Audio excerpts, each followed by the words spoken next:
జై శ్రీరామ. ఓం శ్రీ పరమాత్మనే నమః. ఆసక్తిరనభిష్వంగః పుత్రదారగృహాదిషు నిత్యం చ సమచిత్తత్వం ఇష్టానిష్టోపపత్తిషు. భార్య, పుత్రులు, ఇల్లు, సంపదలు మున్నగు వాని యందు మమతాసక్తులు లేకుండుట, ఇష్టానిష్ట వస్తు ప్రాప్తి వలన ఎట్టి మనోవికారములకును లోను కాకుండుట, ఎల్లప్పుడూ సమభావముతో ఉండుట. మయి చానన్యయోగేన భక్తిరవ్యభిచారిణీ వివిక్తదేశసేవిత్వం అరతిర్జన సంసది.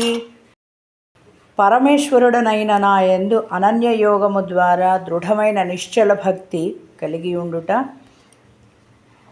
ఏకాంతముగా పవిత్ర ప్రదేశమున నివసించు ప్రవృత్తి కలిగి ఉండుట, విషయాసక్తులైన జనుల ఎడల ఆసక్తి లేకుండుట, అధ్యాత్మజ్ఞాన నిత్యత్వం తత్వజ్ఞానార్థదర్శనం ఏతజ్ఞానమితి ప్రోక్తం అజ్ఞానం యతతోన్యథా. ఆత్మజ్ఞానమునందు మనస్సును లగ్నము చేయుట, మోక్షప్రాప్తి యందు దృష్టి కలిగి ఉండుటను జ్ఞాన మార్గములనియు వానికి ఇతరములైనవి అజ్ఞానములనియు చెప్పబడును. జ్ఞేయం యత్తత్ ప్రవక్ష్యామి యజ్ఞాత్వామృతమశ్నుతే అనాదిమత్పరం బ్రహ్మ న సత్తన్నాసదుచ్యతే.